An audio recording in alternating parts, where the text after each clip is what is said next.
à tous, alors on se retrouve aujourd'hui pour une nouvelle vidéo. Donc dans cette vidéo, je vais vous présenter la toute nouvelle poulie Doppler. Donc pour moi, on est le mardi 10 septembre 2024. Donc j'ai acheté la poulie le lundi 9 septembre 2024. Je l'ai acheté sur MIR35 et je l'ai payé 379,05 €. Hein, donc au tarif lancement, elle était à 399 € prix de lancement, et MIR35 on fait une petite ristourne à 379,05 €. Voilà, donc voilà pour le prix.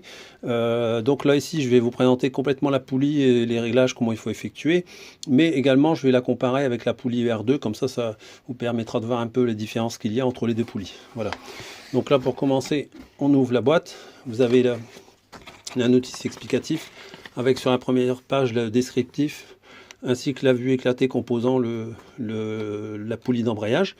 Et on peut voir ici qu'il y a deux jeux de 12 galets de 16 grammes 9 pour le premier jeu et le deuxième jeu à 10 grammes. Donc en fait ces deux jeux de galets permettent d'effectuer les réglages d'accroche plus ou moins rapides de la poulie. Voilà, donc ensuite dans la deuxième et la troisième page, quand vous dépliez, vous avez tous les conseils de réglage et de montage, ainsi que un petit tableau qui vous explique comment, on va dire, alléger les rouleaux.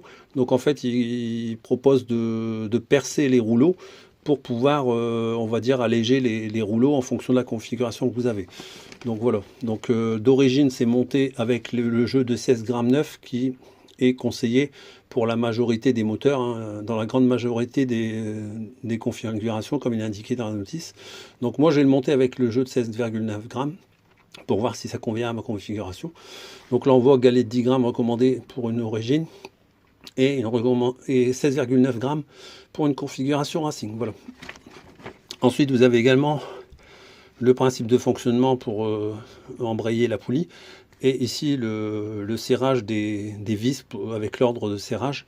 Sur la dernière page, vous avez tous les éléments composant la poulie qui sont les éléments de remplacement avec les références Doppler pour pouvoir acheter les pièces détachées. Donc je ne sais pas s'il y a déjà actuellement les pièces détachées, mais vous avez pas mal d'explications. Je trouve que c'est assez bien fait et assez clair. Je l'ai lu juste avant de commencer la vidéo. Voilà, donc voilà pour la notice. Ensuite vous avez la petite mousse de protection, donc c'est assez bien protégé chez Doppler, on peut pas dire, on peut pas leur reprocher. Donc ici, quand on ouvre la boîte, vous avez le deuxième jeu ici des rouleaux qui sont dans les petits logements, donc 3 dans chaque logement. Donc là ici vous avez le jeu de 10 grammes qui est dedans, et dans la poulie vous avez le jeu de 16,9 grammes. Donc maintenant pour embrayer la poulie, je vais vous expliquer. En fait ça reprend le même principe que sur une 103 SPX ou une RCX. En fait c'est un pion que vous venez engager comme ceci. Vous voyez là j'ai engagé le pion, donc là il est retiré, je l'engage, et en fait si vous tournez dans le sens de marche du cyclomoteur, ça vient entraîner la poulie en même temps. C'est exactement le même principe. Donc après, comme le moteur va démarrer, c'est la poulie qui va, on va dire, qui va tourner vers l'avant, mais je vais faire le principe à l'envers parce qu'elle est un peu bloquée dedans. Et en fait, ça vient désengager. Vous voyez ici, le pion s'est désengagé. Voilà pour le principe. Donc en fait, il y a 3 positions, donc à 120 degrés, comme indiqué dans la notice. Donc vous pouvez la faire accrocher à 3 positionnements différents. Voilà pour le principe de démarrage de la poulie. Donc il y a ensuite 2 clips qui sont fournis avec, hein, pour l'axe de la poulie. Il y a une petite plaque Doppler Open. Bon, après c'est du gadget, hein, mais personnellement je ne vais pas la monter, elle restera dans la boîte. Et après vous avez l'axe ici dédié pour la poulie. Voilà. Donc là maintenant, ce qu'on va faire, c'est que je vais la retirer de la boîte et on va la comparer tout de suite avec la Doppler R2. Alors donc pour les diamètres de poulie, on est tous les deux sur un diamètre de 113. Donc au niveau des gorges, je vais essayer de vous le faire voir comme ça, mais on est tous les deux au même cote, hein. Je les ai mesurés au pied à coulisse. Donc c'est tous les deux des 14 mm en haut de poulie. Donc les deux elles sont en 14. Donc l'alu ici est plus épais par rapport à la nouvelle poulie. Donc ça pourrait paraître qu'elle est plus large, mais non, en fait j'ai mesuré avec le pied à coulisse, on a tous les deux 14 mm pour les deux gorges. Voilà, en haut, hein. Je vous parle ici de la mesure la plus haute ici. Voilà, donc voilà pour le diamètre des poulies. Donc là je vous fais la mesure, mais j'ai envie de dire on s'en fout un peu parce que c'est pas la même technologie. Là on est avec des mâchoires et là on est avec des disques. Mais à titre d'information, la Doppler a un diamètre de 130. Et la poulie Open a un diamètre de 156-157 environ. Voilà. Donc voilà pour les dimensions. Donc ensuite, je vais vous faire voir une chose. Voilà, je les ai mis bien à plat. Voilà. Donc là, ils sont bien à plat sur l'établi. Je vais vous faire voir la hauteur de l'ancienne poulie. Donc je vais vous mesurer la hauteur. Donc là ici, hop, on va descendre le pied à coulisse pour le faire toucher sur l'établi. On remonte. Donc là j'ai une hauteur de 80 mm. Pour la poulie Doppler ER2, on va faire la même chose pour la Doppler Open. Et là ici je suis à 57,90. Voilà pour les cotes, hein. Je vous le mets à titre d'information bien entendu. Donc maintenant on va passer à toutes les étapes pour pouvoir monter la poulie correctement.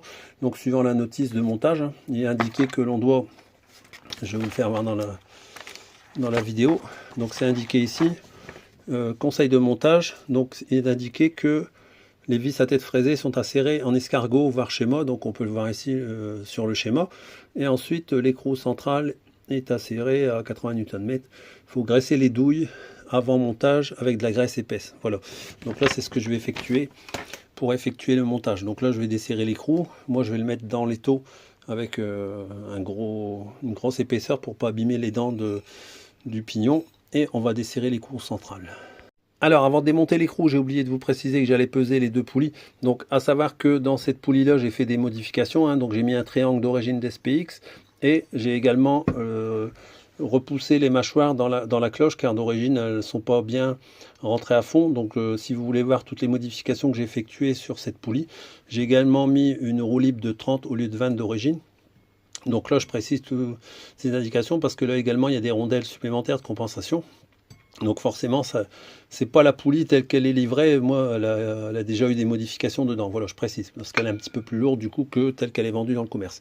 Voilà, donc je vous mettrai le lien dans la description pour les modifications de la poulie que j'ai effectuées, pour ceux que ça intéresse bien sûr.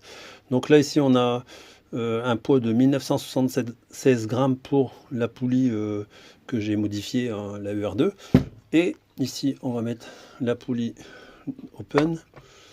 Donc là on est à 1965 grammes, donc on voit qu'on est relativement à peu près dans les mêmes poids, malgré que c'est pas la même technologie. Voilà, donc, mais par contre on a un meilleur encombrement. Donc apparemment de ce que j'ai vu, moi vous le verrez pas dans ma vidéo, mais normalement ça permet de garder l'écartère d'origine, puisqu'on a bien vu que la hauteur juste avant elle est beaucoup moins épaisse, la nouvelle poulie, que l'ancienne poulie. Donc de toute façon on les a vus avec le pied à coulisse, hein, il y a moins de profondeur. Voilà, donc là maintenant je vais démonter l'écrou et on va voir un petit peu ce qu'il y a à l'intérieur. Donc je profite que la poulie elle est bloquée dans l'étau. Donc en fait pour le système d'encliquetage, ben voilà, là si vous voulez démarrer, vous le mettez comme ça. Donc ce qui va se passer quand le cyclomoteur va démarrer, dès l'instant où le moteur va commencer à prendre ses tours, la poulie va tourner plus vite que la cloche d'embrayage, et donc par ce fait elle va désenclencher l'encliquetage qu'il y a ici, le petit pion. Voilà, c'est exactement le même principe, hein, que la Centro SPX, mais je vous le précise comme ça vous aurez bien compris comment ça fonctionne. Alors l'écrou c'est un écrou de 32 et le pot de vis c'est un pot normal, hein, donc c'est pas un pot inversé. Donc là je l'ai pré-desserré avant de faire la vidéo. Donc là on appuie bien comme ça et hop on vient de desserrer. Donc là l'écrou je l'avais pré-desserré avant, hein, bien entendu. Donc voilà. Donc là c'est pas du tout les mêmes écrous qu'il y a sur la Doppler ER2, je vais vous faire voir ça tout de suite. Donc vous voyez, c'est un écrou avec une rondelle intégrée. Donc déjà, ça paraît déjà un peu mieux que ce qu'il y avait. Et on voit qu'elle est la rondelle ici, elle est conique. Je ne sais pas si on va bien le voir dans la vidéo, mais voilà. Donc c'est un écrou spécial, hein. Vous ne pourrez pas mettre n'importe quel écrou apparemment. Donc là ici, il n'y a pas de rondelle. Je découvre en même temps que vous. Donc là, il y a deux méplats sur l'axe, le canon de la poulie. Vous voyez ici. Donc là il y a les deux méplats et c'est incurvé aussi au niveau de la cloche d'embrayage, hein, pour venir bien épouser la forme. Donc on voit ici que ça vient bien épouser la forme. Voilà, donc c'est conique également sur la poulie. Donc là voilà, on va être bien. Donc là ici on voit qu'il y a des ajourements ici, donc ça doit être, ouais, c'est pour le principe d'embrayage. Donc voilà l'intérieur, hein. Donc je découvre en même temps que vous, hein. Donc ici on peut voir ici les logements pour le pion d'accroche pour démarrer le cyclomoteur. Donc il y en a 3, donc voilà. Et ensuite il y a ici tout le système de disques qui est dedans. Donc qui est à faire correspondre, on va dire. Donc ça ici, ça vient correspondre avec les petites gorges qu'il y a ici sur la cloche. Voilà. Donc là, ce qu'il faut faire, c'est qu'ici il y a 12 vis ici. Donc il faut dévisser les vis pour pouvoir aller atteindre les rouleaux et les graisser. Voilà. Donc là, c'est ce que je vais faire. Voilà, donc là j'ai démonté les 12 vis, hein, elles sont tous de même dimension. Donc par contre, là ici, vous pouvez voir que une vis sur deux, il y a des petits ressorts dedans. Donc bon, ça va, ça pousse pas quand vous dévissez la platine là. Mais on voit qu'ils viennent bien compresser, hein. Là j'ai du mal, quand j'appuie, on va dire, on voit que ça vient comprimer les 6 ressorts qu'il peut y avoir dedans. On les voit ici là, il y a 6 ressorts, donc je fais voir un petit peu avant de démonter la platine. Donc là, je vais les retirer, hop, tout doucement, parce qu'il y a l'air d'avoir pas mal de pièces dedans. Donc voilà, là, il y a la platine là. Moi, je vais les mettre dans le sens où le montage. Hop, voilà. Donc là, ici, on peut apercevoir un premier disque, comme on peut voir. Donc moi, je vais bien les empiler à plat sur l'établi, étape par étape, comme ça, au moins, je les remonterai dans le même ordre. Donc là, je retire le premier disque que je viens poser, comme ça, juste à côté des autres. Voilà. Hop, comme ça, j'aurai le bon ordre. Ensuite, il y a un autre disque, hein, je ne sais pas les dénominations. Donc vous voyez ici. Donc je le mets à côté. Voilà. Il y a de nouveau un autre disque. Je vais le mettre là-bas. Comme ceci. Comme ça, au moins, on est sûr. Donc là, il faut faire attention parce qu'on a les ressorts qui sont posés dessus. Ils ne sont pas pris dedans. Donc là, je vais devoir mettre les ressorts. Je vais les mettre là, comme ça je sais que ils sont à mettre. Hop, voilà. Voilà, donc là j'ai posé les 6 ressorts. On retire de nouveau le disque que j'ai imposé à côté. Comme ça on fait pas de bêtises. Et là on atteint enfin les fameux rouleaux, les 12 petits rouleaux. Donc là maintenant moi je vais les graisser avec la graisse épaisse comme il est, comme il est indiqué. Petite précision, donc on voit ici les filetages qui sont dans l'alu de la poulie, hein. Donc là c'est bien indiqué sur la notice de montage qu'il ne faut pas serrer les vis à plus de 3 Nm. Donc il y a bien une raison, hein, c'est parce que c'est de l'alu, donc il faudra éviter de serrer ça comme un bourrin, hein, on y va doucement.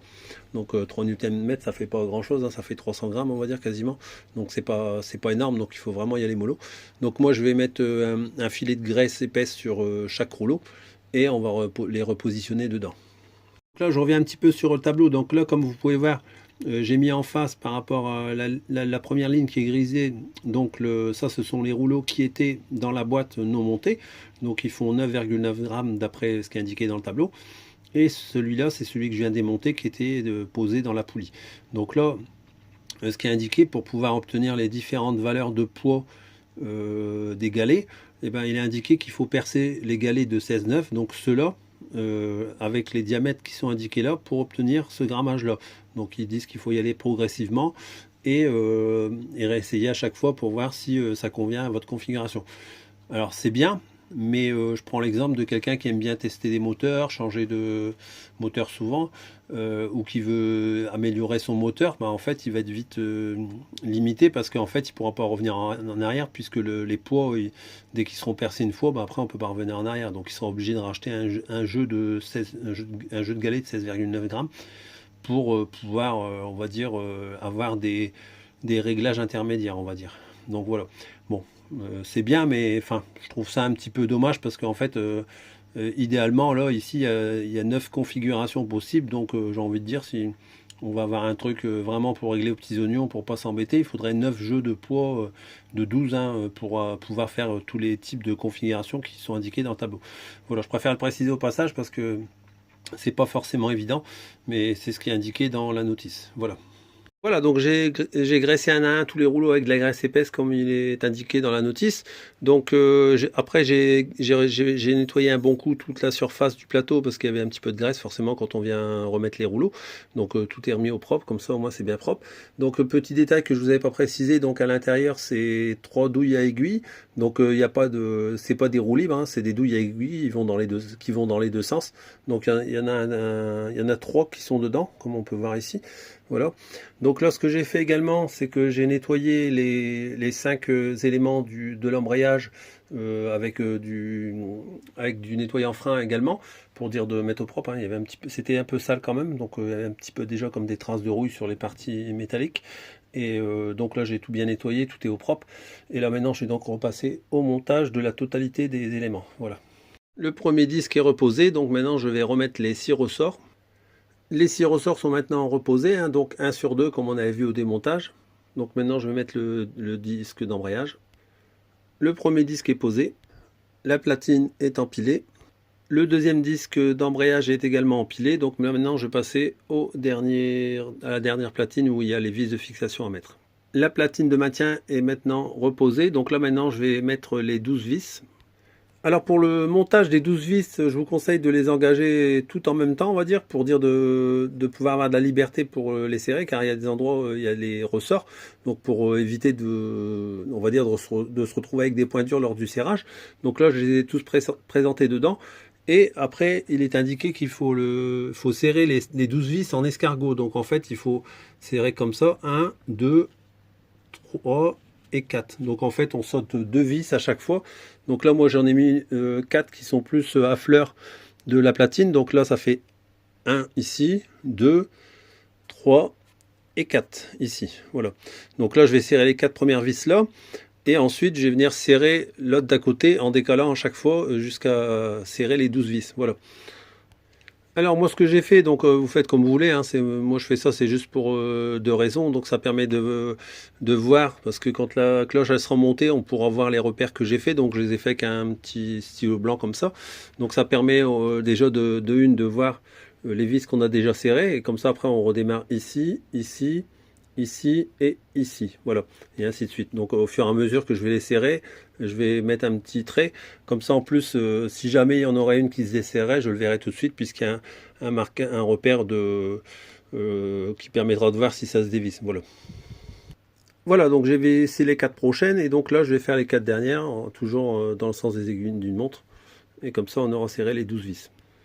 Voilà, donc toutes les vis sont serrées, et donc j'ai même profité, j'ai remis un petit coup de clé également sur les 3 vis qu'il y a au centre. Donc comme ça au moins je pourrais vérifier aussi si jamais ça viendra à se desserrer. Comme ça on peut avoir un contrôle de l'extérieur, je vous le ferai voir une fois monté. Les repères on les verra une fois la cloche montée. Donc avant de mettre la cloche, on contrôle que tout bouge librement. Donc là c'est le cas, hein. J'ai aucun point dur, on voit que ça bouge librement. Donc maintenant on peut repasser au montage de la cloche. Pour bien réengager la poulie et bien engager également les disques, je vais vous expliquer une petite astuce. Donc en fait ici vous avez votre cloche d'embrayage, il y a les 2 méplats qui sont ici et le petit pion qui est ici. Et l'ajournement qui est ici, il faut qu'il corresponde à une tête de vis, comme ceci. Donc moi c'est celle-là qui correspond bien. J'ai bien aligné les 2 disques d'embrayage au centre par rapport à la vis ici. Et là ici on a bien les 2 méplats qui sont de chaque côté. Donc en fait quand vous venez en face, vous êtes prêt à engager. Donc ça c'est important, et bien aligner les 2 disques, hein, parce que sinon vous n'allez pas engager la totalité des disques. Donc petite astuce aussi, là ici l'épaisseur qu'il y a, c'est toute la partie où il n'y a pas de filetage. Donc en fait si vous ne voyez pas la totalité de votre filetage, c'est que votre cloche est mal engagée à fond. Voilà. Donc là moi tout est aligné, donc j'ai juste qu'à engager comme ceci, et ça va aller au fond. Enfin j'espère du moins.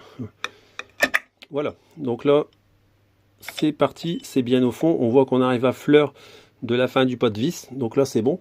Et maintenant on n'a plus qu'à réengager, enfin à visser l'écrou en fait, le doigt il glisse. Alors, donc là, ici on remet l'écrou, si on arrive bien, comme ça il n'est pas assez fin, bien engagé, hop, voilà. Donc là il est pris, et vous voyez bien que, je vous fais voir juste comme ça, après je vais serrer. Donc là on voit bien que ça dépasse de l'écrou, hein. Donc si vous n'êtes pas comme ça, c'est pas la peine, c'est que c'est pas bien engagé. Je vous fais voir le léger jour, on voit qu'on ne voit plus les disques d'embrayage. Donc là c'est bon, il n'y a plus qu'à visser. Et on aura fini de remonter la poulie. Donc moi après ce que je vais faire, c'est que je vais mettre de la graisse dans les douilles à aiguilles qui sont à l'intérieur pour bien les graisser avant le montage. Et après on passera au montage sur le cyclomoteur. Donc l'écrou est serré, donc on s'assure que le plateau tourne librement. Donc là j'ai desserré, hein, c'est parce que sinon après le chiffon il va gêner pour tourner la poulie, donc il tient à peine sur le pignon.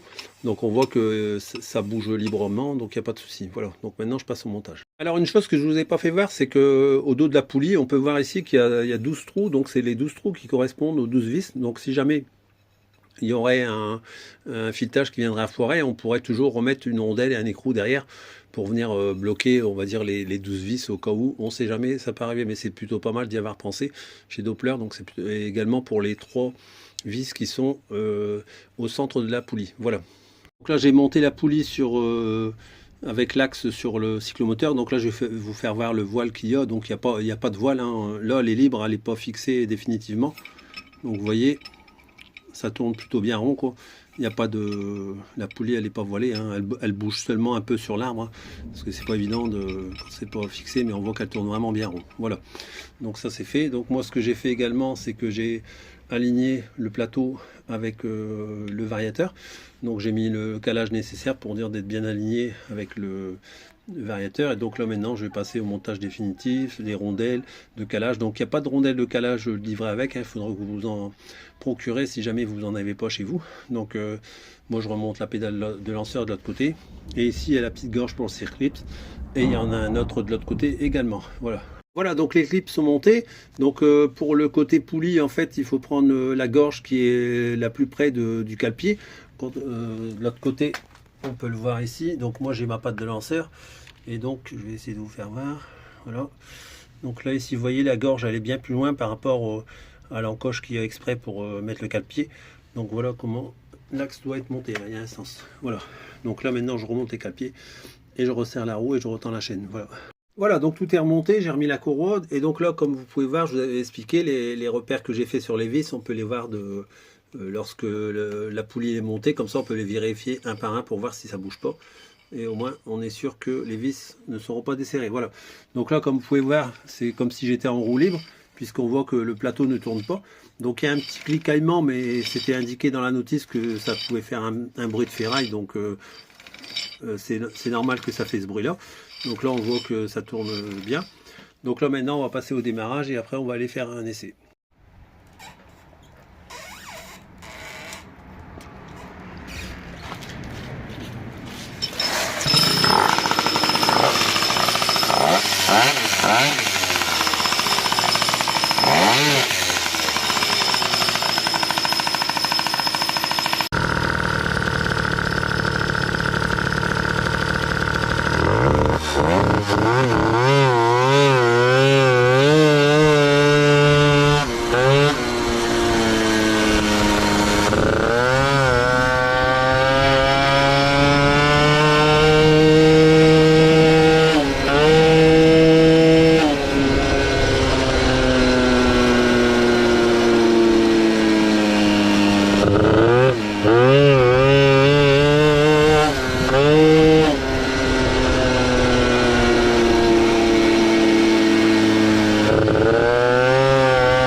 petit rappel de la configuration que j'ai sur le cyclomoteur. Donc en démarrant de la culasse, j'ai une culasse boost. Ensuite, j'ai un cylindre Airsal Fox qui est préparé et remonté avec une cale. Au niveau du variateur, c'est le Stradivario Boost. Le vilebrequin, c'est un vilebrequin Doppler ER1. Les carters moteurs sont des carters moteurs Carenzi, donc il y a eu quelques modifications qui ont été faites dessus, notamment l'alignement, on va dire, des transferts avec le cylindre Airsal Fox. J'ai également changé les bagues qui sont ici pour mettre les mêmes bagues qu'il y a sur les vrais carters Malossi, hein, sauf pour ceux qui ont acheté les carters Carenzi, surtout remplacez-les. Vous regardez dans mes vidéos, j'ai expliqué tout ce qu'il y a à faire sur les carters Carenzi. Et j'ai également ici réduit la surface au niveau de l'admission. Donc j'ai redescendu au moins de 2 mm, donc ce qui fait que la pipe elle est plus rapprochée. La pipe, c'est une fabrication maison en inox d'une pipe très courte pour pouvoir monter un manchon souple et un carbu de 21 PHBG avec un filtre à air Malossi. Au niveau des clapets, c'est des clapets Malossi. L'allumage, c'est un allumage MVT Millennium, et pour le pot, c'est un Giannelli Gunmetal. Voilà. Donc pour la configuration, au niveau de la transmission, je suis en 11,56. Donc oui, je ne sais plus si je l'ai expliqué, mais la poulie Doppler Open, c'est un pignon de 11 comme la Doppler ER2. Voilà. Donc au niveau des essais, vous avez pu voir que j'ai fait différents essais, hein, au roulage normal, on va dire, démarrage sans la pédale de lanceur. Donc je précise que avant de remplacer la poulie Doppler Open, le moteur ne faisait pas la chèvre. Donc depuis que j'ai mis la poulie Doppler Open, ça m'a fait changer, on va dire, mes réglages, puisque j'avais jamais fait la chèvre avec le moteur tel qu'il était là. Voilà. Donc là, bon, je vais rajuster un petit peu les réglages suite à ça. Mais vous avez pu voir dans la vidéo juste avant, j'ai fait quelques essais tir à froid, enfin tir on va dire départ arrêté, et en appuyant sur la pédale de lanceur. Donc vous avez pu voir que la mob elle part super bien, quoi. J'ai vraiment un démarrage comme on dit canon. Et il y a même un moment, quand j'ai démarré, j'ai senti qu'elle commençait, juste après que ça commençait à partir, la roue avant elle commençait légèrement à lever, quoi. Donc pour vous dire que voilà, j'ai un bon régime moteur avec la poulie et le démarrage, etc. Donc pas oublier que le Stradivario il fait aller très profond dans la gorge, et que ça fait un enroulement tout en bas qui est bien plus petit que les autres variateurs. Voilà, ça joue aussi au démarrage forcément. Donc mon premier retour il est très positif sur cette poulie, puisque bon, comme vous avez pu voir, hein, c'est vraiment agréable, hein. Donc moi je vais soit me servir si je veux faire un bon départ, on va dire canon, j'appuierai sur la pédale de lanceur, tout en sachant que pareil, je suis vraiment assez gras en bas régime, hein. Vous avez pu voir, je donne des petits coups d'accélérateur pour que elle n'était pas trop grasse en bas régime avant de faire un démarrage. Donc ça, c'est encore des petits réglages carbu que j'ai aussi à faire, hein. Donc j'ai tellement de sujets à faire en ce moment que voilà, il faudra que je m'y attarde un de ces quatre pour vraiment peaufiner le réglage moteur, voilà, réglage carburateur, voilà. Donc petit détail aussi, là ici vous pouvez voir, ça fait des traces. Donc pourtant vous avez bien vu que j'ai mis très peu de graisse, donc il faut vraiment pas trop surcharger en graisse, parce que sinon toute la graisse forcément avec la rotation du plateau va expulser la graisse. Donc moi je vais essuyer au fur et à mesure que je vais rouler avec, et puis au bout d'un moment il n'y aura plus de graisse qui va partir. Voilà. Donc sinon c'est bien sympathique, parce que maintenant je suis plus obligé de retirer la courroie à chaque fois avec la pédale de lanceur comme je le faisais, hein. Ceux qui suivent la chaîne savent que voilà, c'était un petit point qui me dérangeait quand même pas mal pour la poulie ER2. Donc j'en suis franchement content pour maintenant, hein, pour le premier essai que j'ai fait. Donc avoir maintenant l'utilisation, les pièces qui vont s'user.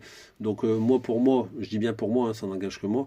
Donc étant donné que les rouleaux sont en acier et que la poulie est en alu, les logements des rouleaux, à mon avis, ça va s'user au fil du temps, quoi. Mais bon, il faudra voir au bout de combien de temps ça s'use, mais on n'a pas encore assez de retour là-dessus, puisque au moment où je fais la vidéo, c'est vraiment le lancement de la poulie Doppler Open. Voilà. Et puis après, tout ce qui est accessoires de remplacement, voir comment Doppler va gérer tout ça. Donc au moment du démarrage, les pièces détachées ne sont pas encore disponibles, bien entendu.